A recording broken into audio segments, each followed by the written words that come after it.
¿ya?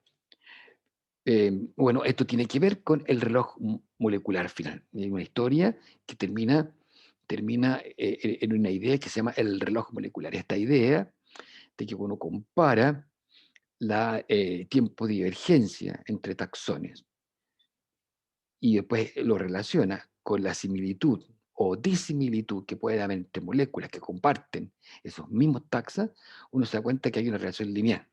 No hay que comparar pares con pares distintos taxas. Entonces, la conclusión es que para una determinada molécula, proteína, ¿cierto? Hay una tasa constante de cambio, que son bueno, la evolución, la tasa de evolución. Y eso es independiente. La proteína va a ir evolucionando a esa tasa, a ese ritmo, con esa pendiente. Y acá hay una pendiente, ¿se acuerdan de matemáticas, cierto? Hay una pendiente acá que tiene cierta inclinación, ¿cierto? Y eso es la tasa de cambio. Es independiente de en qué organismo está. ¿Ya? La divergencia, ustedes ya quizás la saben calcular, ¿cierto? El tiempo de divergencia es en el fondo el número de pares distintos, cuando yo comparo dos secuencias de aminoácidos de secuencias, cuando yo las comparo y veo cuáles son las distintas, en este caso, qué es distinto cuando yo comparo, este es un ejemplo muy simple, comparo dos secuencias de 10 nucleótidos y tengo tres que son distintos al hacer alineamiento, 3 sobre 10. Entonces tengo un grado de divergencia de punto 3, ¿cierto? Entre estas dos secuencias, ya entre estas dos secuencias. Y eso evolutivamente quiere decir de que había una secuencia ancestral y que estas dos, a partir de esta secuencia central cero acá arriba, divergieron dos secuencias y esa divergencia se traduce en que hay tres sitios que cambian de 10. ¿Ya? Acá lo mismo, ¿cierto? Acá cuánto será, en este ejemplo, aquí tenemos que aquí es distinto, ¿cierto? Este es distinto, tenemos dos, acá también es distinto, y aquí también es distinto, y acá también es distinto. Entonces tenemos, ¿cuánto tenemos? 5 sobre 10. Aquí hay una divergencia mayor. Perdónenme el número feo, pero ahí está. 5 sobre eh, 10. Ya, ese es a grosso modo, pero imagínense ustedes con genomas completos, como el que se puede hacer ahora.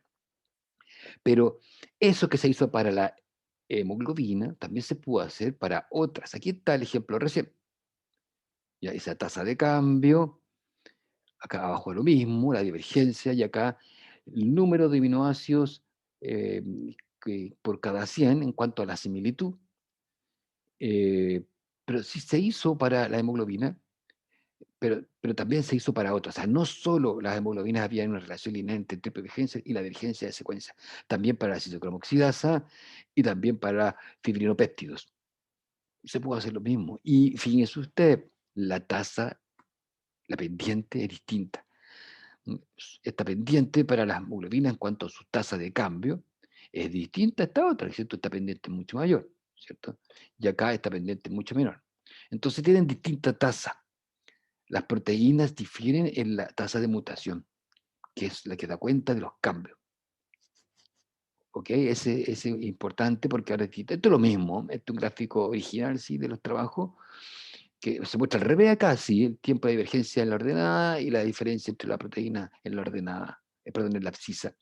Y también se muestra lo mismo que para distintas proteínas se encuentra que esta pendiente es lineal, ¿ya? Aquí no está el logaritmo, sino que es perfectamente lineal, pero es distinta entre distintas proteínas. Entonces, la conclusión es que las proteínas están evolucionando con tasas de cambio distintas. Y esto tiene que ver con las mutaciones. Entonces, aquí empiezan a tomar peso la teoría neutral, porque son mutaciones. De Kimura nos va a decir también que muchas de estas mutaciones son neutrales. El reloj molecular finalmente fue propuesto por estos dos investigadores, Zuckerman y Pauling, que las tasas de mutaciones de ciertas regiones homólogas del DNA, homólogas porque la podemos comparar entre distintos, estamos comparando lo mismo, ¿cierto? En distintos organismos, serían constantes por esta pendiente. Y eso es, claro, independiente del organismo, una comparación entre distintos taxas. De modo que cada región tendría su propia tasa de cambio, y esta sería constante. Por eso se habla de reloj, ya por la idea de que hay una mutación cada cierta cantidad de años, a un cierto ritmo, ya a un cierto ritmo, tic-tac, tic-tac. Estos investigadores ganaron el premio Nobel al proponer esto. Eh, Sin embargo, igual, esta idea, a pesar de ser buena, importante, significativa, en términos de la evolución, eh, fue bastante oscurecida por algunos biólogos más bien darwinistas que tenían su peso en las esferas de la ciencia. Por ejemplo, Simpson, un, eh, un paleontólogo y biólogo teórico norteamericano que tenía un libro también muy utilizado en biología evolutiva, y él decía que en realidad sí, podría haber algo de, de- de evolución neutral de los genes, pero que en realidad, según él, era más bien raro. Y que si existía, de todo, si es que existía todo, era raro, porque incluso dudaba de esta idea de, de la neutralidad de las mutaciones y de la tasa constante. Y también decía de que en cualquier caso era altamente improbable de que esto ocurriera de una forma no adaptativa. ¿Ya? Señora, bueno, en la ciencia pasa eso, en la ciencia pasa que hay opiniones que son fuertes, a lo mejor sin mucho argumento, pero como a lo mejor también tienen su prestigio, finalmente se traducen en que una idea está ahí todavía un poco marginal. ¿Ok? La ciencia no es libre de cuestiones sociales, para nada. Em, y bueno, la existencia de capas neutrales a nivel de ADN fue aceptada también luego de que se descifrara el código genético. Y Sackett-Kahn y Pauling pudieron celebrar un poco más, ya cuando se estableció el lenguaje, la relación que hay entre los nucleótidos y los aminoácidos, porque Sackett-Kahn y Pauling trabajaron con aminoácidos, no trabajaron con la secuencia nucleotídica. Pero ustedes saben de qué pasa esto con el código genético, que es degenerado, ¿cierto? Nosotros tenemos que para un mismo aminoácido tenemos 6 codons, ¿cierto? Para poder dar cuenta. Entonces se produce este fenómeno de las mutaciones sinonímicas y no sinonímicas. Ya eso ustedes lo saben. Y que cuando cambia un aminoácido, eh, puede que la proteína tenga cambios muy importantes, o puede que no sean tan importantes los cambios, ¿cierto? Lo que va a depender, y de eso depende, por ejemplo, de las características del aminoácido que cambia, ¿cierto? Eso también usted sabe, un aminoácido que es polar es sustituido por un aminoácido polar, la proteína va a ser más o menos parecida. ¿Por qué? Porque las proteínas tienen, aquí está un gráfico que nos muestra los aminoácidos y más o menos las características, y hay algunos que tienen, por ejemplo, en cuanto a su carga, tienen similitudes, en cuanto a su polaridad, en su hidrofobicidad, si son más aromáticos, si son más pequeños, si son más grandes, si son alifáticos. Entonces hay algunos que reúnen características similares. Entonces, un cambio de un aminoácido por otro que tiene estas características similares no va a ser tan gravitante, y otros sí. Entonces, las mutaciones que ocurren a nivel del DNA, algunas tienen efectos importantes a nivel y otras no. Y esa característica nos hace pensar que hay mutaciones, muchas. No todas estas mutaciones van a tener efectos significativos y van a ser mutaciones entonces neutrales. Va a haber cambio. Incluso a nivel de aminoácidos. Puede tener un cambio aminoácidico, pero a lo mejor la proteína no va a ser tan distinta. Va a ser también, podría ser de alguna manera neutral. Eh, entonces, este conocimiento que se obtuvo a partir del código genético, porque usualmente se dice que la gente confunde, seguramente lo han visto ustedes, que la gente cree que el código genético es la secuencia. Y no, pues el código genético es la forma en que conversa, es la forma en que conversa la información del DNA con la síntesis de proteínas, ¿cierto? No, el código genético es el código de comunicación. la forma en que una cosa se traduce a otra, ¿cierto? Entonces no es, por si acaso, porque yo lo escuché muchas veces, que la gente dice, em, se descifró el código genético de tal mosca, y nada que ver. O sea, lo que uno que se ha hecho es obtener la secuencia, eso es una cosa, pero por si acaso, porque es muy, muy común ese error. Ya, entonces quería mostrarle un ejemplo de una mutación no silenciosa que nosotros hemos trabajado. Yo soy fanático de los insectos y hace un tiempo, y todavía estamos trabajando en esto, de un pulgón que eh, tiene una especie cercana, Mysus persis. Este es un pulgón muy abundante en Chile, en todo el mundo. Es una especie de coronavirus de las plantas, es muy abundante y produce daño, pero resulta de que hay una variante de él que llega incluso a ser una subespecie que se especializa en tabaco, que vive muy bien el tabaco. El tabaco es una planta complicada, es una planta súper tóxica, y resulta de que nosotros vimos que una mutación en una proteína de olor que responde a los olores produce un cambio. Y ese es el ejemplo. Aquí, estas son las simulaciones que hemos hecho, en que se ve estos gráficos de carga que cambia, se fijan acá, un solo aminoácido que cambió en la zona del pocket de esta proteína. Estas proteínas son enlazantes de olores. Son proteínas que están en la antena y captan olores, se asocian a olores que andan dando vueltas. Y un aminoácido en la zona del pocket, porque el pocket es como el bolsillo donde entra el volátil y la molécula lo lleva después a la neurona.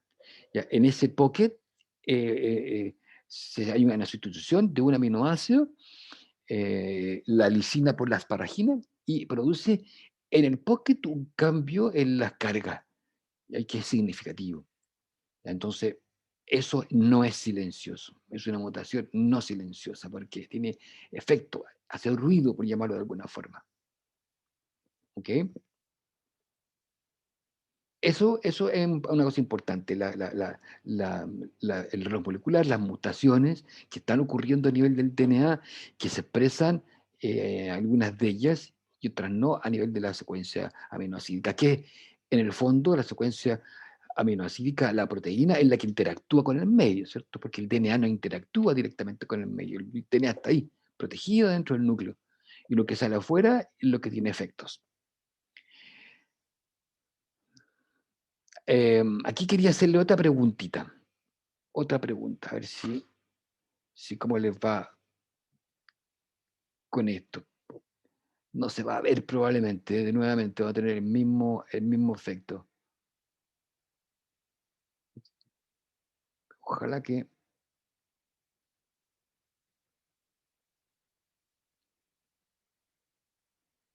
¿Qué creen ustedes? El genoma humano tiene un 44% de similitud con el genoma de la banana. El genoma, estamos hablando del genoma. ¿Qué creen ustedes?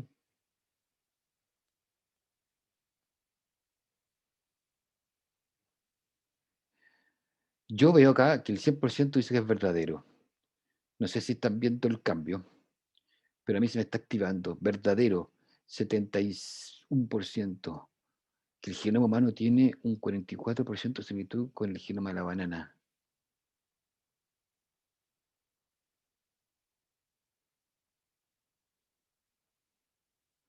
Genoma humano. El genoma humano tiene un 44% de similitud con el genoma de la banana. Verdadero, verdadero, casi todos dicen verdadero. Ok, vamos a dejarlo hasta ahí. Casi todos dicen que es verdadero. Se mueve, pero es 80%. Bueno, ¿qué pasa con esto? Hay un investigador muy productivo que trabaja en el NIH, que es como vendría a ser como el MinSal, algo así, no exactamente, pero es el Instituto Nacional de Salud, de Investigación en Salud. Más que un ministerio, es un instituto de investigación en salud gringo, muy conocido.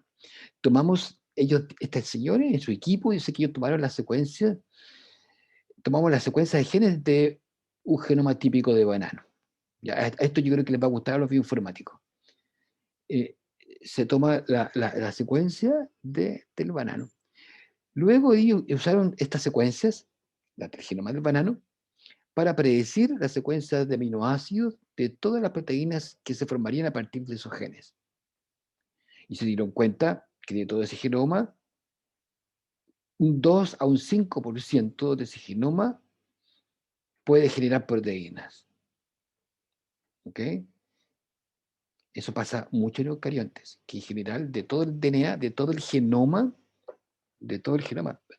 estoy desapareciendo acá yo, ahí sí, de todo el genoma, eh, la mayor parte no codifica. La secuencia de proteínas las colocamos después en un archivo, ¿cierto? Y luego hicimos lo mismo, el mismo proceso para todos los genes humanos. Entonces, con las proteínas que encontraron del genoma del banano, hicieron una comparación respecto de las secuencias de proteínas con las de humanos. Y encontraron que el grado de similitud de esas proteínas posibles en el genoma del banano variaba entre un 0 a un 100% de similitud, pero el promedio era 44. ¿Ya? Entonces, ¿de qué estamos hablando? Estamos hablando de que el genoma del banano tenía un 44% de similitud con el genoma humano.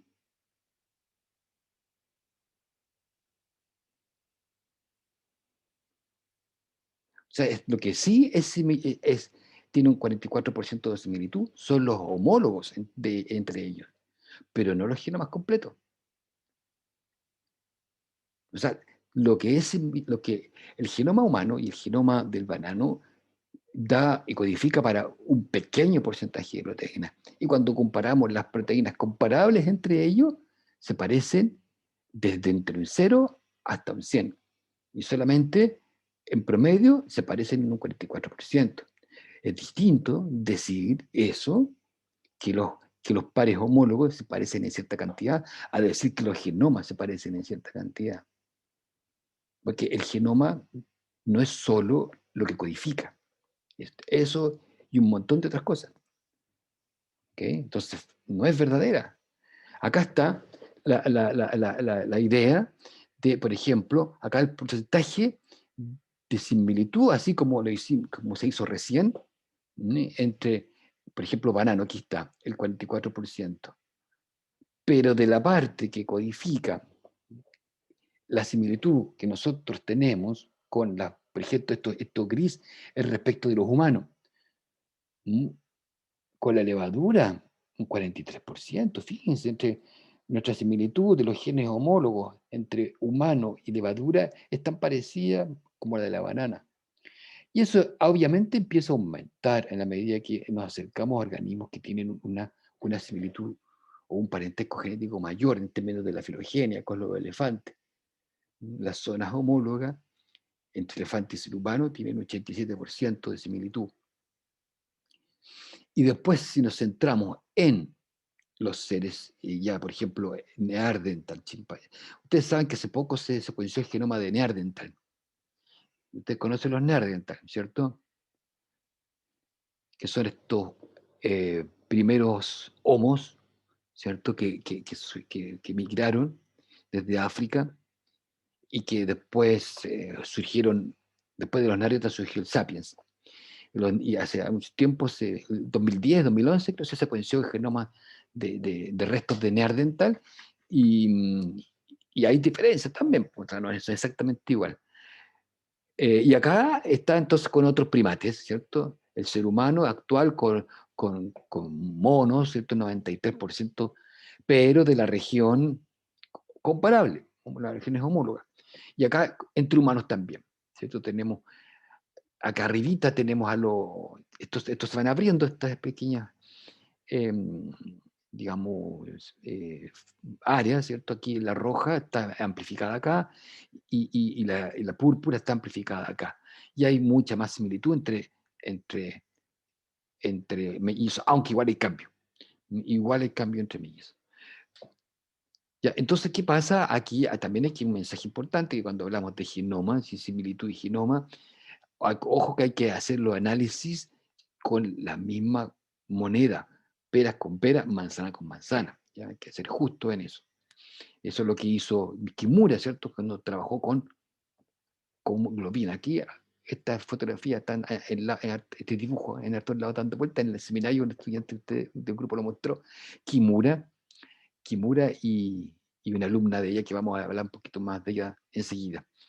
¿Qué ocurre? De que Kimura entonces fue un intelectual y también sabía mucha matemáticas también, sabía de modelos, de crecimiento poblacional. Entonces empezó después él a tratar de entender la evolución neutral, la importancia que tiene y a relacionarlo con la población. Ya vimos la deriva génica nosotros, eh, y con su conocimiento en matemática, él trató de entender qué tan prevalente eran las mutaciones neutrales. Con el reloj molecular ya se sabía que hay mutaciones y tiene a su mutación una tasa, pero Kimura no se quedó tranquilo y siguió trabajando para tratar de entender la prevalencia. Ya habíamos visto que Simpson dijo, mire, las mutaciones y la neutralidad es poco frecuente, es rara. Eh, pero todavía estaba el debate qué tan importantes son. ¿Ya? Y Kimura se centró en eso. Kimura hizo entonces aporte en la matemática de los procesos de difusión de partículas. Ya él sabía de matemáticas de difusión de partículas, en física, no biología. Cómo difunden las partículas. El movimiento browniano, no sé si han escuchado eso, de que las partículas físicas se difunden siempre de mayor concentración a menor concentración, ¿cierto? La dinámica de difusión. Eso es una idea que él la llevó, la matemática de eso, a estos fenómenos. ¿Ya? Es un aporte muy importante que a veces ocurre en la ciencia, que es difícil de hacer, pero es la interdisciplina, ¿cierto? Hacer esta mezcla de disciplinas. Bueno, lo aplicó entonces a los alelos, a través de las generaciones. Entonces comparó la secuencia de aminoácidos de la hemoglobina, también del citocromo C, en varias especies de mamíferos y descubrió que el número de sustituciones mutantes eran demasiado grandes para ser tolerables dentro de la teoría que saca de la selección. Ya, él veía que había mucha variabilidad aún. Les conté al inicio que él hizo estos geles, ¿sí? Estos geles de agarosa, en que veía mucho polimorfismo. Y para él le llamaba la atención tantas mutaciones, tantas diferencias. Y él decía, estos son más que lo que uno podría esperar simplemente por la teoría. Entonces, para él, él tenía cierta evidencia, ¿cierto?, de que, que son más abundantes las mutaciones.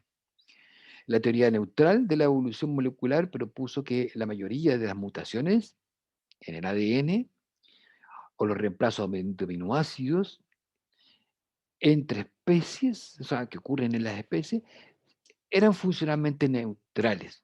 Funcionalmente neutrales, o sea, quiere decir que si bien hay mutaciones, estas mutaciones no producen un cambio en el funcionamiento.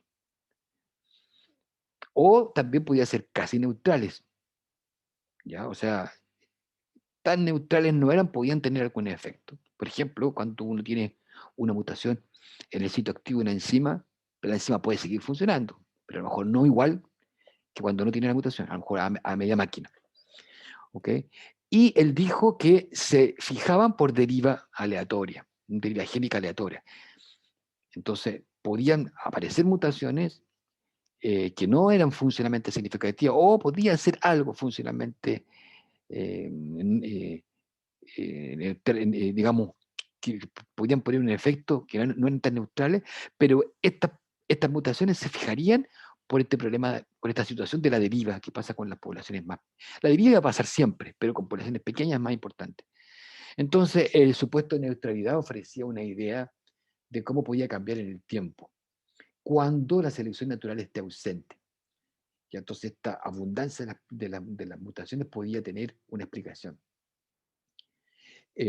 Según Kimura, había mutaciones que no tienen efectos negativos ni positivos y que se mantienen en la población. Bueno, hay mutaciones neutrales. Esto es un ejemplo, ¿ya? Que son neutrales, por ejemplo, la capacidad de doblar la lengua, ¿ya? Hay gente que no tiene esa capacidad, otra gente que sí la tiene, y eso tiene que ver con mutaciones. Mutaciones en la musculatura, de cantidad de músculo que tiene la lengua. Entonces, pero eso no tiene gran efecto funcional. O sea, una persona con una lengua así, con la lengua de otra forma, no habla más. O en el oído, ¿cierto? Los lóbulos, algunos son curvos, otros son más agudos, o algunos tienen están pegados directamente, no tienen, están fijados, en cambio otros tienen estos lóbulos son más bien libres, y acá hay características, como ejemplo, ¿cierto?, de que son neutrales en el sentido de que están presentes, generan variabilidad, pero no inciden en la funcionalidad. ¿Ok? Aquí estos lóbulos no afectan la capacidad de oír, no tienen una mayor adecuación biológica el individuo que lo tenga. No va a reproducirse más, reproducirse menos. ¿Ok? Estos son ejemplos de muchas mutaciones que son neutras, que están presentes, a lo mejor en alta frecuencia, pero no tienen este efecto funcional. Vamos a pasar un poco a las ideas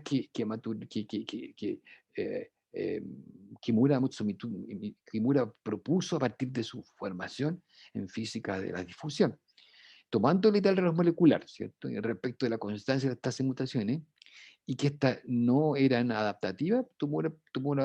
Kimura propuso, empezó a formalizar algunas cosas. Supongamos que la tasa de mutación vamos a llamarle mute.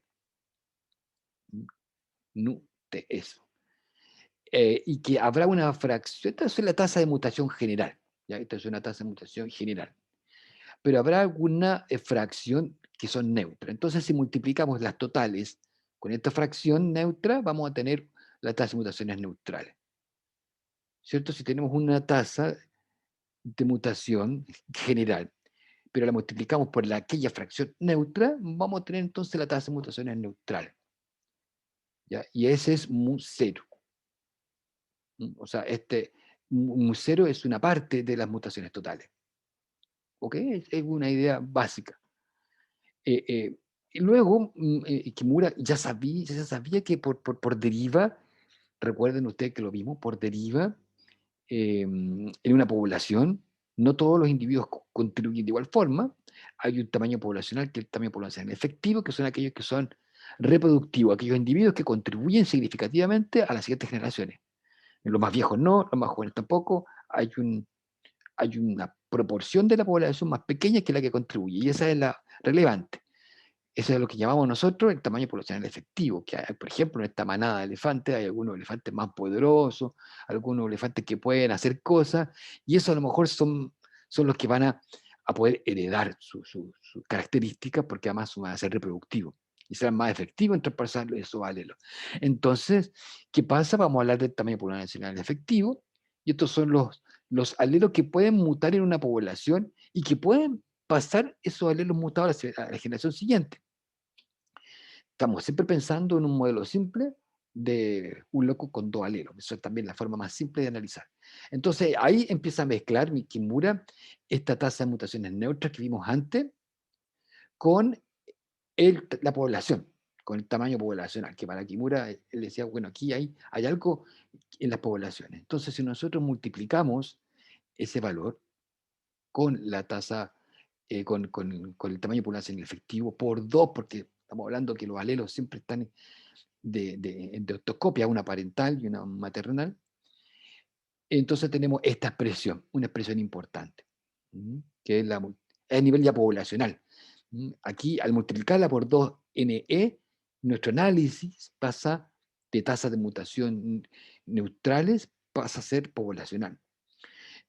Esta es una expresión que dejémosla ahí primero, porque después la vamos a mezclar con esta otra. Kimura mezcló esta expresión poblacional con otra. ¿Mm? La probabilidad de que una mutación se fije o se extinga por azar en una población es 50 y 50. ¿Ya? La población que se fije por azar, si es totalmente azarosa, es 50 y 50. Y eso matemáticamente es el inverso al tamaño poblacional efectivo. Hay otra forma de expresar esto, es que la probabilidad de que uno tenga dos alelos y que vengan de los mismos padres es esta también, 1 sobre 2NE. ¿ya? Entonces tenemos esto también como la probabilidad de que una mutación se fije, ese es el punto. Entonces tenemos esta ecuación que nos habla de las mutaciones neutras nuevas en una población que pueden aparecer respecto del tamaño con el tamaño poblacional. O sea, al incluir tamaño poblacional estamos hablando de las tasas de mutaciones neutrales y cuáles van a ser nuevas, ¿ya? Y si mezclamos esta ecuación con esta otra sobre la fijación, vamos a tener entonces la, una estimación de la fijación de mutaciones neutras nuevas al mezclar las dos. ¿Ya? Bueno, eso nosotros habíamos visto antes, ¿cierto? Que el tamaño poblacional, la fijación es más difícil mientras más grande es el tamaño poblacional. Cuando el tamaño poblacional es pequeño, es más probable que se fije. ¿Y qué pasa entonces al mezclar estas dos ecuaciones? Pasa algo interesante y dice, entonces el número de mutaciones neutrales que se fija por azar será igual al número de mutaciones neutras nuevas multiplicado por la probabilidad que ya se fijen, ¿cierto? Al multiplicar la expresión 1 con la 2, número de mutaciones neutrales nuevas, ¿cierto? Que aparecen en la población, por la probabilidad que se fijen. ¿Qué pasa matemáticamente? Fíjense qué pasó con esto. Esto con esto se van, ¿cierto? Matemáticamente esto, ¡pum!, se van, esto también se van, y nos queda solamente mu cero. Entonces, la tasa de mutaciones en el ADN que resulta deriva de la deriva génica aleatoria de mutaciones es igual simplemente a la tasa de mutación de dicho alelo. Y es, según Kimura, finalmente, independiente del tamaño de la población. Ya a esa conclusión llegó Kimura. Que esto ocurría, a pesar de considerar el efecto de del tamaño de la población, al final del día era independiente del tamaño de la población. ¿Ok? Eso es un bonito ejemplo de un estudio de, de, de cómo las características se mezcla la biología, se mezcla con algunos principios de la física y se aplican y se llega a una teoría. ¿Ya? ¿Qué pasa entonces? Que la teoría neutral, según resumiendo un poco, entonces, la velocidad a la que se acumulan los cambios moleculares entre especies debe ser igual a la tasa de mutaciones neutral y por lo tanto relativamente constante entre las especies. Según Kimura, la tasa de evolución neutral será igual a la tasa de mutaciones neutrales y que eso va a estar ocurriendo a una tasa constante y independiente del tamaño de la población. Eso nos dijo Kimura. Vamos a ver, después de una pausa, cómo cambia esta historia. Ya, esta historia no quedó a tal cual. La ciencia es así. Las historias van cambiando y vamos a ver qué pasa, algo distinto. ¿Ok? Esto es lo que hizo Kimura. Hay como una etapa 2.0 después de Kimura, eh, pero, pero al menos esto igual contribuyó. Ahí el embate que se le dio a los biólogos darwinistas, adaptacionistas, a Simpson, no fue menor. No fue menor. Esto se publicó en revistas importantes y empezó a sonar ya como que la teoría, que el cambio en la evolución, en las secuencias, por ejemplo, en la evolución de los genomas, no era solo por selección natural, sino que también había cuestiones neutrales, cuestiones que aparecen, mutaciones que se pueden fijar, y hay una preponderancia, eso es lo que decía Kimura, una mayor cantidad de mutaciones neutrales que están ahí en la población y que se fijan a una tasa constante. ¿Okay? Hagamos una pausa porque ya hemos estado hablando desde las 8:30 y tanto, así que son las 9:31. ¿Están de acuerdo? Yo creo que sí. Son las 9, para que descansemos bien y piensen en esto también. Tomemos café, comamos algo. A las 9 son 50 sería, ¿cierto? 20 minutos para ver con más energía. 9:50. ¿Le parece?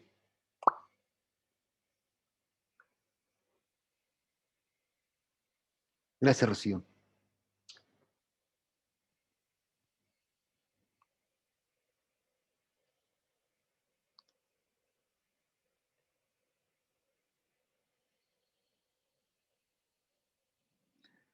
Así que nos juntamos a las 9:50.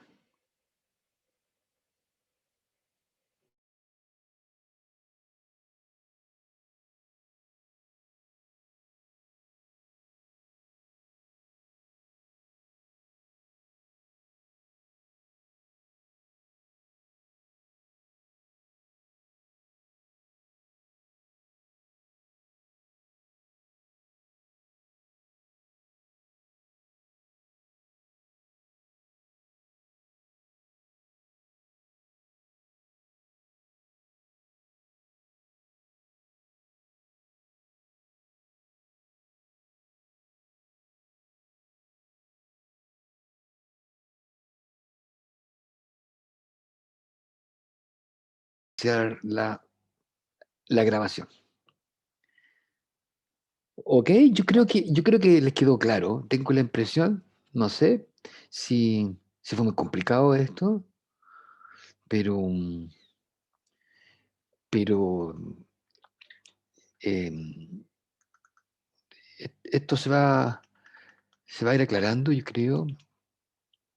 Em, Vamos a tratar de ir a la vez complejizándolo, porque vamos a incluir ahora otro aspecto que de repente como que puede confundir, pero si tenemos claro que por un lado está el reloj molecular, las tasas constantes. Luego que Kimura dijo que también podría ser importante el tamaño poblacional, metió el tamaño poblacional, se dio cuenta que después no era tan importante. Y en el fondo él habla de que las tasas de evolución más bien están más bien, estas tasas de cambio, las secuencias, tienen mucho que ver con tasas neutras, que muchas de ellas son neutras. Y releva la neutralidad, se le da su peso, ¿cierto? Pero, bueno, y empieza a establecerse esta idea de que son algo más importante de lo que decían los biólogos seleccionistas, y, y entonces tienen un poquito más de peso. Pero, como les contaba yo, va a pasar algo aquí que se incorpora al debate, y es que, bueno, otros biólogos más darwinistas eh, empiezan a mirar un poquito mejor esto del neutralismo de Kimura, pero también tratan de compatibilizar los fenómenos de selección con esta teoría de la emergencia de las mutaciones, muchas de ellas probablemente neutrales. Eh, entonces, es lo que indica, por ejemplo, Thomas Jukes, doctora Isabel, pero en realidad es un doctor, disculpen, es un doctor, no doctora, norteamericano, cuando las mediciones del cambio molecular se desvían de lo que se espera por cambios neutrales, o sea, aquí, ok, un poco aceptando que hay muchas mutaciones neutrales, esas desviaciones de la neutralidad serían una señal de que hay o que ha intervenido la selección natural. Ok, un poco salvando a la selección natural, ¿cierto? Lo que hace Jukes es tratar de compatibilizar, de demostrar que hay algo también, un fenómeno, ¿cierto? Que tiene que ver con que cuando las mutaciones neutrales no lo explican todo, hay una posibilidad o hay un posible mecanismo que sería un mecanismo, o podría ser un mecanismo relacionado con la selección. Ahí es donde se empezaron a fijar en algo, en las tasas de mutaciones sinonímicas y no sinonímicas.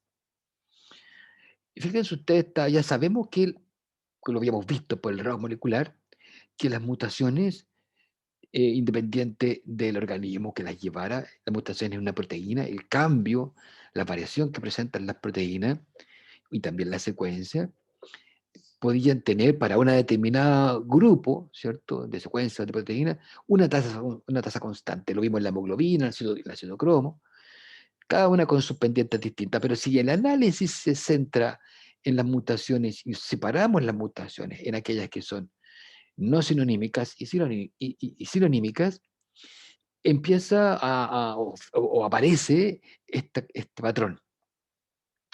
Este patrón que muestra que las tasas de mutaciones sinónimas, en azul aquí, la tasa, o sea, la pendiente, ¿cierto?, en que se van acumulando las mutaciones, es más alta que la tasa de mutaciones no sinónimicas, que está acá en rojo. Entonces, acá hay una mezcla de dos mundos. Tenemos que hay mutaciones y que es por neutralidad, con un cierto tic-tac, como nos dice el reloj molecular, y que estarían ocurriendo, pero al mismo tiempo eh, hay ciertas mutaciones que se acumulan más rápido, que son las sinonímicas, y otras no sinonímicas más lento. Entonces, que hay un espacio para pensar, a ver, ¿qué pasa con las mutaciones no sinonímicas? Estas que cambian las características de una proteína, por ejemplo, cambia una polar por una no polar, y eso finalmente genera efectos. Entonces, hay una posibilidad de que las mutaciones tienen algo que ver con el funcionamiento y con esa acumulación diferencial que se puede dar entre lo que es sinonímico de lo que no es sinonímico. O sea, por ejemplo, mutaciones sinonímicas, donde en el fondo no cambia el aminoácido, o cambia muy poco porque cambia por uno similar, esos pueden ocurrir a una mayor tasa, se acumulan mayormente. Pero estas otras, las no sinonímicas, también se van a acumular, pero a una tasa menor. Entonces la diferencia entre la tasa de acumulación nos da cuenta de algo que tiene que ver con la funcionalidad. No es todo neutro, hay algo que tiene que ver con la neutralidad, perdón, con la funcionalidad y finalmente con la selección. Acá, por ejemplo, se obtuvieron datos del virus de la influenza, donde hay una acumulación mayor en rojo de las mutaciones sinonímicas que de las mutaciones no sinonímicas. Entonces, las sustituciones que son sinonímicas, las silenciosas, ¿cierto? Estas que no tienen grandes efectos, se pueden acumular a una mayor tasa en el genoma. En cambio, las sinonímicas, no. Entonces, la evidencia acá para estos virus mostraba que hay algunas diferencias. Les vuelvo a mencionar que la diferencia que hay entre lo sinonímico y no sinonímico. Por ejemplo, acá comparamos la misma secuencia. No recuerdo qué molécula es, qué secuencia es esta, pero es entre humano y trigo. Súper distinto, ¿no es cierto? Arribita está a nivel del nucleótido. Nosotros comparamos humano con, con trigo y hay varias mutaciones, ¿cierto? Acá hay varias diferencias, ¿cierto? Que se dan. Aquí hay una, ¿cierto? Aquí hay una, acá hay otra. Entonces a nivel de secuencia hay hartas diferencias. De esta misma región hay 53 diferencias. Y son sustituciones que cuando nosotros vemos el aminoácido al cual codifican, son sinónimas. ¿Ya? Entonces, hay sinonímicas. ¿Y qué pasa cuando esto nosotros lo traducimos a aminoácidos? Abajo, cuando esto se refleja en términos de aminoácidos, hay dos cambios aminoácidos. Entonces son no sinonímicas, solo dos. Entonces es más o menos obvio esperar que las mutaciones sinonímicas se acumulen. Hay muchas mutaciones sinonímicas. Cambia la secuencia, pero no cambia el aminoácido. Entonces las mutaciones sinonímicas se acumulan, hay muchas más que las no sinonímicas. Y entonces esto empezó a darse en la discusión de la diferencia entre la sinonímica y no sinonímica, aparte de la idea de que hay mutaciones neutrales que emergen, que van por estos fenómenos de reloj molecular y que se estarían fijando algunas de ellas a una tasa constante por Kimura. Pero otras observaciones empezaron a indagar en la secuencia, a la medida que también se obtienen más secuencias de nucleótidos y también las proteínas, tener esta doble información, empezó a verse de que hay proteínas y su secuencia que tienen una baja tasa de mutación. Por ejemplo, las histonas, ¿cierto? Si nosotros aquí graficamos las tasas de mutación de distintas proteínas aquí a la derecha, en este eje, si nosotros graficamos las tasas de mutaciones por año, 10 a la menos 9, o sea, son poquitas mutaciones por año, las más bajas son de ciertas proteínas. Y hay otras mutaciones que son más altas de otro tipo de proteína. Y cuando uno compara estas proteínas, uno se da cuenta que la funcionalidad es distinta entre ellas. Por ejemplo, las histonas son proteínas demasiado importantes para la estructura del ADN en el núcleo, ¿cierto? Para el enrollamiento y el superenrollamiento que existe. Entonces se empieza a ver que la tasa de mutación que deriva en mutaciones no sinonímicas es más baja. Otras proteínas, en proteínas que son esenciales, que son muy importantes. Y en cambio, esas mutaciones son mucho más altas en algunas proteínas que toleran más variabilidad. Por ejemplo, los anticuerpos, que en sí requieren ser variables, o algunas hormonas. El gráfico paralelo para las mutaciones sinonímicas también nos muestra que hay una serie de proteínas que, en cambio, para las sinonímicas no, se dan más frecuentemente y una mayor tasa en distintos tipos de proteínas. Pero un punto importante son estas no sinonímicas, que da la impresión de que las mutaciones que se dan en algunas proteínas de mucha importancia son eliminadas de la población. ¿No? Parece que la selección ha rechazado algunos cambios. Por ejemplo, si muta un nucleótido de una proteína importante de la estructura de las subunidades de las histonas y resulta ser que no se empaqueta el ADN, ese organismo no vive. Entonces había, aparte de la generación de mutaciones, una indicación de que hay una fuerte eliminación fuerte de algunas variantes. Y entonces la selección natural no sale de la escena. La selección natural igual está presente, al menos el proceso de selección. Es como que sobrevive un poco, diríamos nosotros, la selección. Entonces, hay mutaciones no significa que serán eliminadas porque su efecto es muy fuerte en el fenotipo. El ejemplo de la histona, ¿cierto? Muta ahí y eso se elimina. Y eso habla de selección negativa.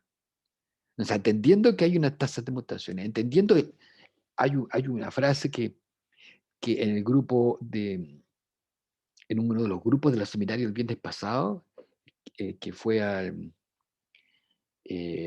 no me acuerdo cuál grupo fue, pero me parece que fue el del grupo de evolución de los genomas de eucarionte, donde se ve el efecto de los transposones. Hay una frase muy linda en ese paper que se llama que las mutaciones son neutras hasta que no se demuestre lo contrario. No sé si se acuerdan de eso, los que estaban en ese seminario.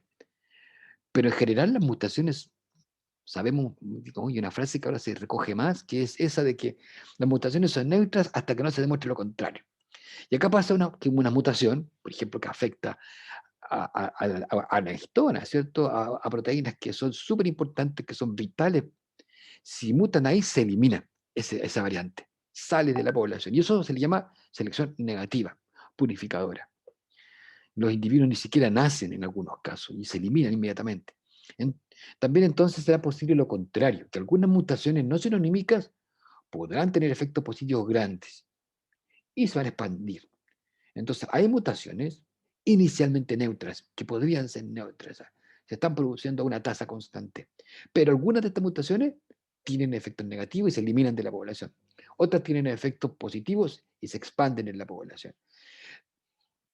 ¿Ok? Entonces tenemos nosotros ahora una dualidad. Tenemos mutaciones neutras y mutaciones no neutras. Y acá matemáticamente se pudo organizar este escenario y se estableció un cociente que se llama de tasas de mutaciones no sinonímicas, las sinonímicas. Aquí, DN, DS, que es no sinonímicas, sinonímicas, en términos de número de mutaciones. Cuando hablamos del D, es una cuestión más bien de los números. Y cuando hablamos de la K, es que es la tasa. Cualquiera sea los casos, cuando nosotros tenemos que este cociente es 1, es un, una forma de evaluar las tasas neutrales. Si en el fondo si en el fondo es lo mismo, si en el fondo hay tantas sinonímicas como no sinonímicas, tanto en número como en su tasa, vamos a hablar que estamos en un escenario de neutralidad. Estamos hablando de un genoma, ¿cierto? De una comparación de regiones homólogas. Eh, ¿Qué pasa si hay una mayor cantidad de mutaciones a nivel no sinonímico que se van a eliminar y ese valor, o sea, si este valor es bajo, perdón, si este valor es bajo 1, quiere decir que es más grande lo sinonímico que lo no sinonímico, y ahí vamos a estar hablando de selección purificadora o negativa, que va a eliminar variantes. Y si es positivo, mayor a 1, donde hay más no sinonímicas, pero estas no sinonímicas presentan ventaja, vamos a hablar de selección positiva. Aquí puse con verde lo positivo y con negro lo negativo, va a indicar que hay eliminación y otros que se mantienen. Entonces hay una suerte de coexistencia de la selección, del proceso de neutral, pero también del proceso selectivo. Las tasas de mutaciones, ya lo vimos recién hace un rato, pero más evidencia de que en regiones que no tienen funcionalidad hay muchas mutaciones y se toleran más. Por ejemplo, acá en los pseudogenes son genes que han perdido funcionalidad y ahí están en el genoma como fósiles a veces, que no se transcriben, y ahí hay muchas mutaciones. Y en algunas regiones que no toleran un código genético degenerado, ahí las mutaciones van a ser muy bajas. ¿No? O sea, donde cambia un nucleótido y cambia inmediatamente el aminoácido, por eso se le llaman sitios no degenerados, porque el código genético dijimos que era degenerado en el sentido de que hay más de un codón para un aminoácido, pero aquí se muestra cómo las tasas de mutaciones van a estar también en relación inversa un poco a la funcionalidad y la importancia funcional. Eso es un concepto que lo acuñó uno de los creadores del ramo molecular, Zuckerman, y él habló de este concepto que se llama densidad funcional. Y se refiere a dentro del genoma, podemos tener la secuencia, hay heterogeneidad en la importancia de la región en términos funcionales. Es heterogéneo, es variable. Regiones que van a tener importancia en funcional, donde va a haber pocas mutaciones, y regiones donde hay menos importancia funcional y van a tolerar más mutaciones. ¿Ok? Por ejemplo, esto se ha hecho con la insulina, ¿cierto? La proteína, hay una hormona, ¿cierto? Que es importante en el metabolismo, una hormona que influye en el metabolismo nuestro, y que resulta de que en la secuencia de ADN que codifica para la insulina, hay una región amplia que se le llama de pre-proinsulina, o sea, como la antes insulina, ya pre-pro, después está la pro y después está la insulina en sí. Y hay un nivel mayor de mutaciones, por ejemplo, cuando uno mira la pre-proinsulina, hay una región señalizadora, hay una sección del péptido C, hay una región de una cadena A y B, y en estas partes donde hay más mutaciones son aquellas mutaciones que están aquí en blanco, esta región en blanco, hay más mutaciones en las regiones que finalmente no van a ser funcionales. ¿Cuál es la región funcional? Es esta, la que está en negro. Eso hace parte de la estructura que finalmente opera y tiene el trabajo, ¿cierto? Funcional de trabajar como insulina. Y las regiones que no van a ser codificadas, que existan dentro del genoma, que tienen alguna función en la participación, pero no es la función final, en ese lugar va a haber una mayor tasa de mutaciones. Fíjese, de 1.2, 1.07 contra 0.2, o sea, casi 5 veces menos mutaciones hay en la insulina que en las regiones flanqueantes que no van a ser funcionalmente relevantes. Para qué decirle lo que le contaba recién en histonas, donde son muy bajas las tasas de mutación. Entonces, la idea es que los sitios que son con alta funcionalidad van a acumularse menos mutaciones en el tiempo evolutivo. ¿Ok? Eh,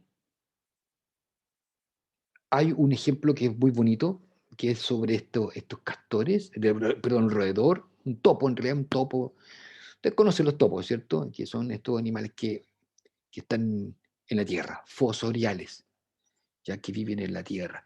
Fíjese usted en este topo. ¿Tiene ojos o no tiene ojos?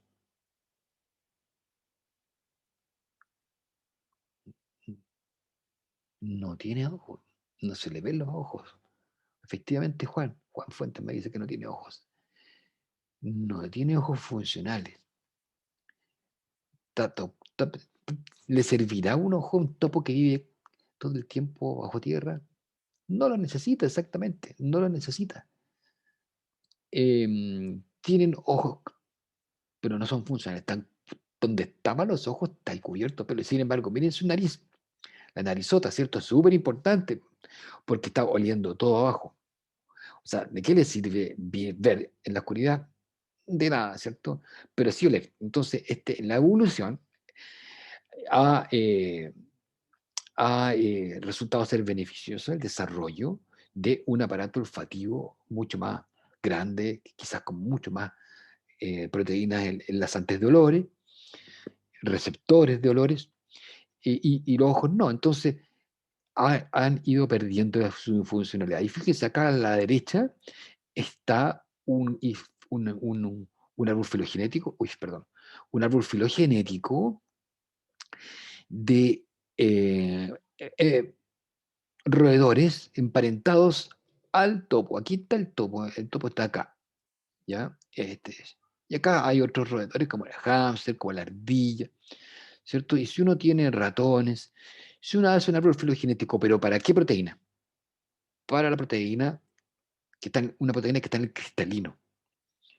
En nuestra capacidad visual nosotros tenemos el cristalino y hay unas proteínas que están ahí, y si nosotros obtenemos la secuencia de ese cristalino y hacemos un árbol filogenético, nos damos cuenta de que hay muchas mutaciones en el cristalino del topo.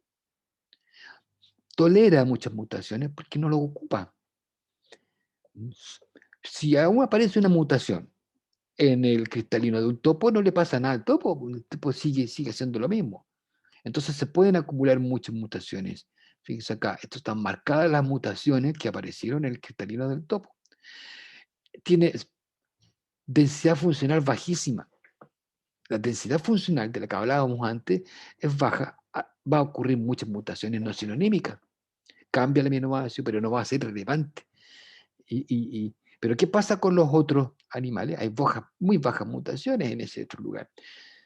Si aparece, por ejemplo, en una ardilla una mutación en el cristalino, esta pobre ardilla no va a poder ver bien y se la van a comer los rapaces, ¿cierto? Entonces, la idea es poco mirando desde el otro lado. Mutaciones que son realmente funcionales y se afectan. O sea, si hay mutaciones que afectan una función, van a ser eliminadas de la población. Pero si hay mutaciones que ocurren en lugares que no son funcionales, se pueden acumular. Se pueden acumular. Entonces, ahí está la idea de la densidad funcional y que esa densidad funcional genera restricciones funcionales en el sentido de que no va a tolerar mutaciones.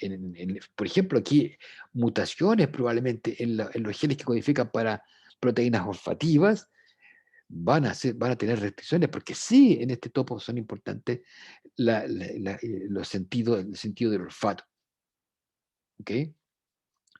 Entonces, ¿qué pasa? Yo les contaba de que aquí está Kimura y acá está su alumna.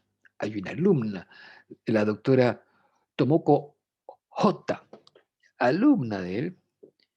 Ella empieza a considerar esta cuestión del problema que tenía o del el hecho de que hay cuestiones que no son totalmente neutras. Hay la selección natural jugando un rol. La selección natural está jugando de alguna manera un rol. Y ella lo lleva esta discusión a algo y critica y hace un cambio en la teoría de Kimura. Fíjese usted, Kimura, ¿qué decía? Decía, la tasa de evolución de las mutaciones neutrales es igual a la tasa de mutación de dicho alelo, un cero, ¿cierto? Vimos que el 2NE, ¿cierto? Se iba de la ecuación y nos quedaba solamente la tasa de mutación de esos alelos nuevos y neutrales, independiente del tamaño de la población. Cuando uno mide esas tasas, la unidad de es cambios por sitio por año. ¿Se acuerdan que Kimura ocupó el reloj molecular, donde están la divergencia en años, la divergencia del tiempo evolutivo y divergencia en años de, em, de los, ¿cómo se llama?, de los organismos que se comparan. Entonces la unidad es años, según Kimura. Pero, ¿qué pasa? Que eh, la doctora Ota se da cuenta, es por año, dice, ¿y será relevante la unidad de medida del año para el organismo? ¿Mm? Los organismos de las poblaciones pueden tener distintos, y los años en el fondo no son importantes, son las generaciones, ya dijo. Son los tiempos generacionales porque los organismos varían. Y en términos evolutivos, ¿qué importa? No importa el año, no importa las semanas, importa las generaciones. Ya, el cambio entre generaciones. Y algunos van a tener que una generación ocurre en años, otros en meses, otros en días, otros en minutos, ¿cierto? Entonces, lo que más es más importante en términos evolutivos no son el tiempo absoluto, ¿sí?, como una medida a años, meses, días, que son externas a los seres vivos. El hombre las crea. Lo que importa para el ser humano las crea. Lo que importa es el tiempo generacional. Y además ella dijo, bueno, los tiempos generacionales también tienen una relación con el tamaño de las poblaciones y con el tamaño de los organismos, con el tamaño. Entonces, ella dice, bueno, las generaciones sí son importantes. Entonces, va a criticar a la teoría de su tutor, de su profesor, que es el doctorado con él. ¿Ya? Entonces, ¿qué pasa? Ahí está la doctora Kimura, perdón, la doctora Ota, ya más viejita, pero muy súper vigente. ¿Qué pasa? Esto es un poco la evidencia que encontró ella. Por un lado, tenemos que, mientras más largos son los tiempos generacionales, ¿qué pasa con las poblaciones? Las poblaciones son más pequeñas. Esto es una correlación que está bien establecida. Las poblaciones de elefantes no son tan grandes como las poblaciones de musaraña o de animales más pequeños, los roedores, por ejemplo. ¿Mm? Está demostrado para un montón de organismos que mientras más grandes son los animales en su tamaño corporal, más pequeñas son sus poblaciones. La densidad poblacional es mucho menor. Entonces, no va a ser lo mismo población de organismos pequeños que poblaciones grandes en términos del tiempo generacional. El tiempo generacional de un elefante es enorme, el tiempo generacional de una musaraña es más pequeño. Entonces ya como que los años como medida de cambio no importan mucho. Acá está la idea de que hay una pendiente negativa, ¿cierto?, entre el tamaño poblacional y los tiempos generacionales, ¿no? Poblaciones muy grandes, el tamaño poblacional efectivo, si hablamos de efectivo, aquel que importa en términos reproductivos, eh, en poblaciones muy grandes, el tiempo generacional es pequeño. Aquí la musaraña, roedores, y en cambio acá los animales más grandes los tenemos con tiempos generacionales más largos. Entonces, la teoría, esto que puso Kimura, de eliminar el tamaño poblacional, la verdad que hay un problema ahí. Hay una correlación negativa entre el tamaño generacional y el tamaño de las poblaciones. Y como importa el tiempo generacional, la teoría neutral, tal cual la propuso Kimura, debía cambiar. Y se habla entonces, incluyendo entonces esto de la selección que habíamos visto, de que hay diferentes tasas de acumulación de mutaciones dependiendo de la funcionalidad, la eficiencia de la selección natural, o sea, la eficiencia de la selección natural en eliminar mutaciones con un pequeño efecto deleterio depende del tamaño efectivo de las poblaciones. O sea, ¿qué pasa aquí? Que las mutaciones, por ejemplo, que producen un efecto no tan negativo, lo hablábamos un rato, ¿cierto? Em, como para hacer eliminar rápidamente, o sea, tienen un efecto negativo, disminuyen, por ejemplo, la funcionalidad, estas mutaciones eh, podrán mantenerse dependiendo del tamaño de la población y lo que a su vez depende del tiempo generacional. A esto se le llamó la teoría casi neutral o nearly neutral, que aquí está dibujada con color celeste. Entonces, ¿qué pasa? Que hay como tres escuelas de pensamiento, con todos estos trabajos de la doctora Ota y que derivan de los trabajos de Kimura. Hay una escuela de pensamiento, que es la primera escuela de pensamiento, que son los seleccionistas, darwinistas, un poquito más extremos, que hablan de que en realidad lo que más hay son mutaciones y son deleterias, ellos dicen. La mayor cantidad de las mutaciones que aparecen son defectos funcionales importantes, y entonces van a ser eliminadas de la población. Y algunas de ellos dicen van a ser ventajosas, pero la selección natural principalmente negativa, dicen ellos. Eliminando, eliminando, eliminando, eliminando, y algunas se mantienen. Los seleccionistas más extremos no le dan ninguna importancia a las selecciones neutras. La teoría neutral es un poquito más inclusiva porque dice que va a haber selección negativa. Hay selección que es principalmente eliminando.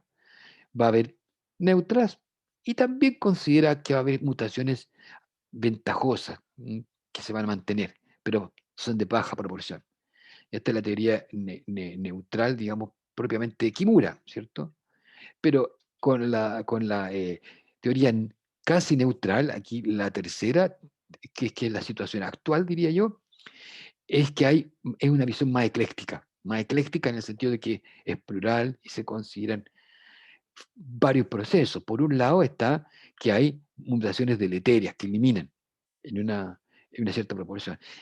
En otra proporción va a haber algunas neutras, no todas ni muchas son neutras, pero ventajosas, algunas pocas, y también van a haber una cantidad no menor de casi neutras, como estas que están acá. Efectos deleterios, efectos negativos, pero pequeños, que no alcanzan a ser eliminados, que se mantienen y que están flotando en las poblaciones.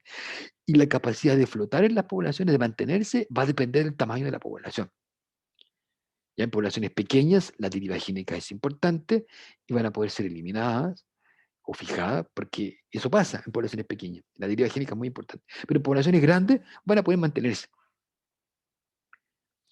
¿Ya? Es un problema, o sea, es una ventaja y un problema, esto, sobre todo en las enfermedades que se propagan en las poblaciones grandes. ¿Ok? La teoría casi neutral, se llama casi neutral, porque se ve esta significancia que tiene el hecho de que algunas mutaciones nos afectan globalmente como para ser eliminadas, y también está el tamaño de las poblaciones y los tiempos generacionales. Acá también se muestra un gráfico que nos muestra que los tiempos generacionales, a medida que aumenta el tiempo generacional, se ha visto que la tasa de mutación disminuye. Ya hay organismos con tasa de tiempo generacionales muy grandes, supongamos un elefante, y en ello las mutaciones son más lentas. Es súper interesante esto. En organismos más pequeños que tienen tiempos generacionales menores, más cortos, y poblaciones muy altas, por la relación negativa que veíamos antes, hay una tasa de mutación más alta. Los organismos que tienen tasas metabólicas altas, que son pequeños, los organismos pequeños tienden a tener tasa metabólica más alta, en ellos hay más mutaciones. Para la misma secuencia, estos son estudios en que se ocupa la misma secuencia. Las tasas de mutaciones neutras no son tan constantes, ¿cierto? Pueden depender del tamaño de las generaciones. Por ejemplo, en primates, en esta comparación que está acá a la derecha, a mayores tipos generacionales, menor es la tasa de mutaciones neutras. En otras palabras, especies con tiempos de generaciones largos exhiben tasas de mutaciones más lentas en especies con tiempos generacionales más cortos. O sea, por ejemplo, los elefantes, la tasa de cambio es menor. Y eso se dice que el reloj molecular, que esta idea de que son constantes, en realidad no es tan así. Y se pueden ir, entre comillas, descalibrando de acuerdo al tamaño de la población y sus tiempos generacionales. Por ejemplo, acá otra relación importante, el tamaño del genoma influye en la tasa de mutación. Genomas grandes, acá por ejemplo en azul están los eucariontes. Eucariontes superiores o inferiores, por ejemplo, aquí en azul y en púrpura, tienen genomas más largos, aunque hay hartos genomas Jank, pero las tasas de mutaciones son menores ahí que en genomas más pequeños. Fíjense, ¿les suena conocido los virus de RNA o no? Si les suena,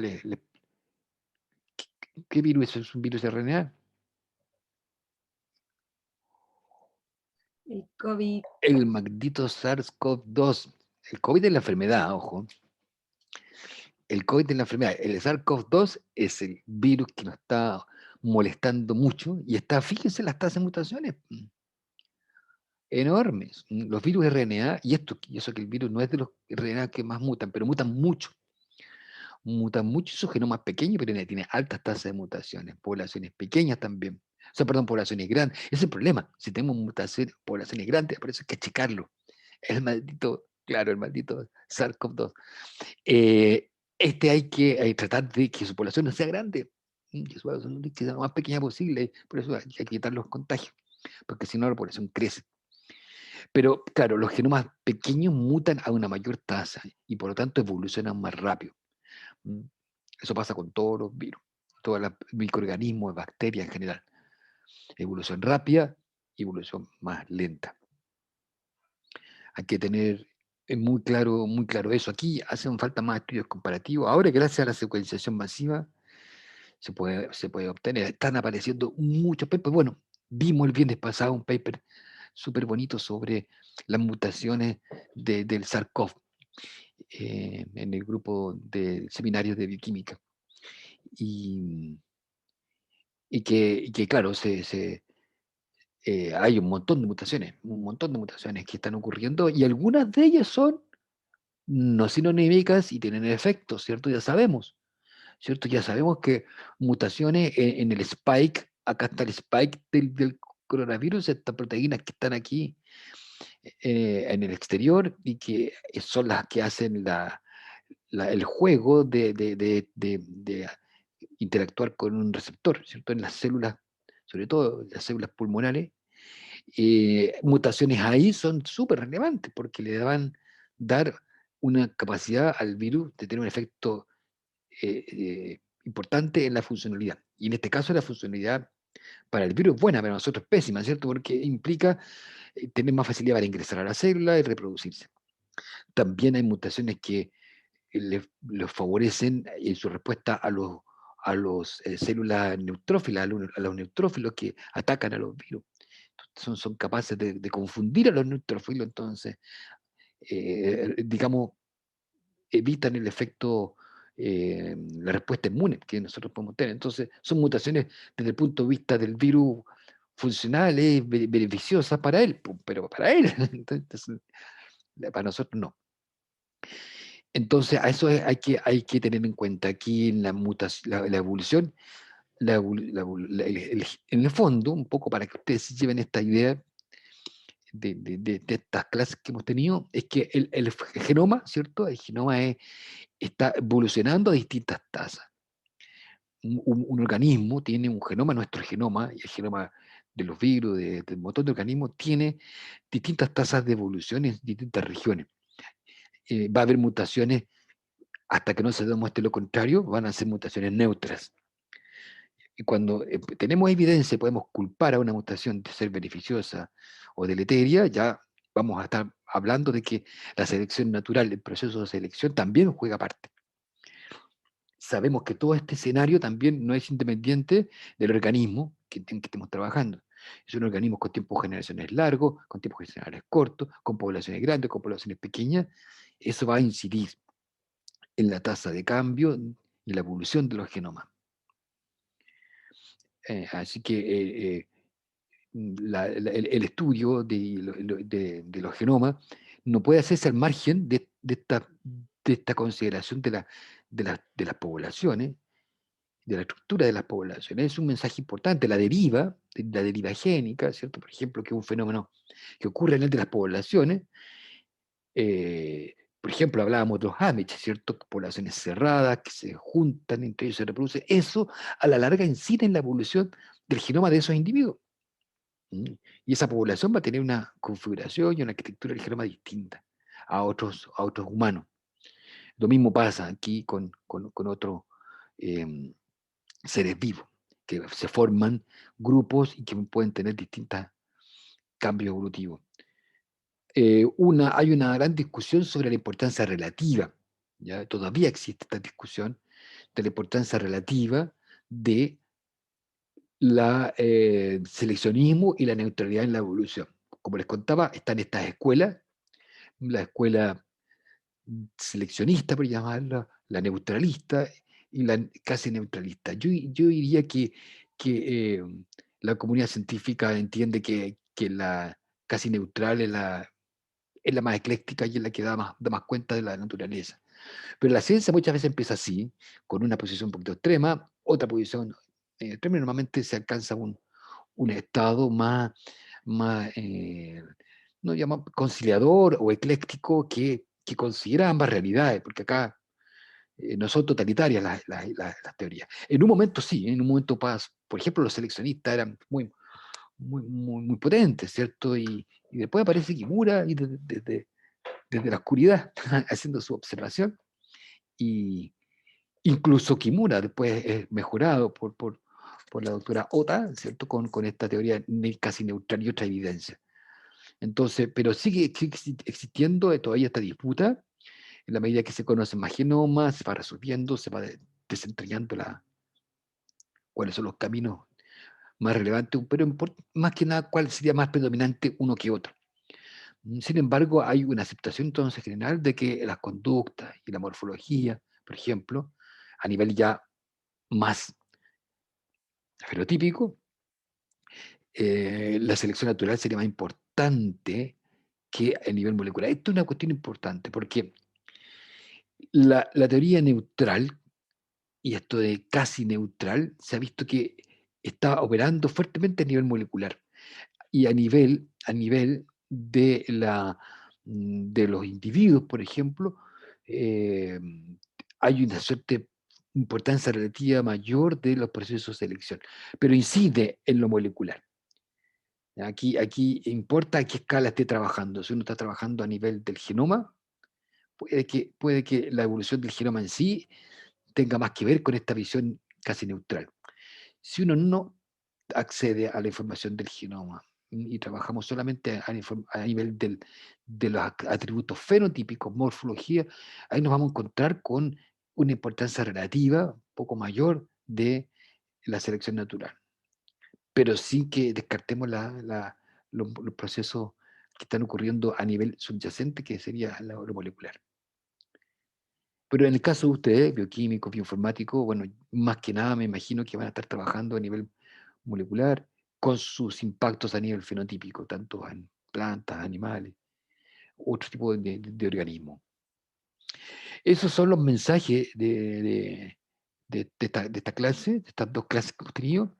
El viernes, el viernes va a haber entonces un práctico. Así que ya están las instrucciones para el práctico del grupo de bioinformática y hoy día voy a subir para bioquímica. ¿Ok? Que vamos a hacer algo distinto para bioquímica, una ápice un poquito más distinto. ¿Ok?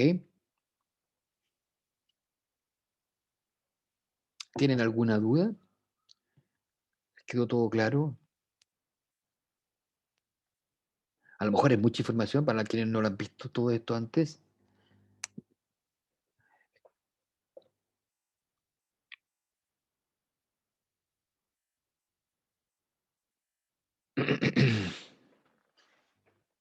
Bueno, esta casa va a estar acá disponible, absolutamente disponible.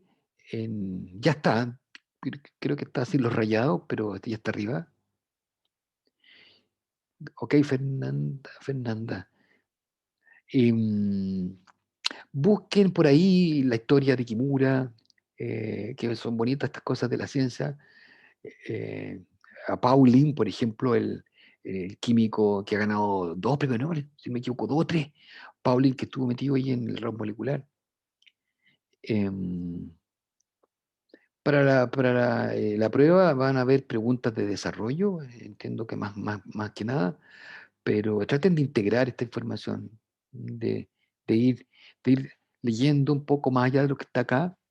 Esto está en un montón de lados, pero las tasas de mutación sinonímica, no sinonímica, los efectos que pueden tener. Bueno, chicos y chicas, lo estoy dejando y nos vamos a ver el viernes, ya para el práctico. No hay control práctico, ya tuvieron su evaluación en la pruebilla la semana pasada.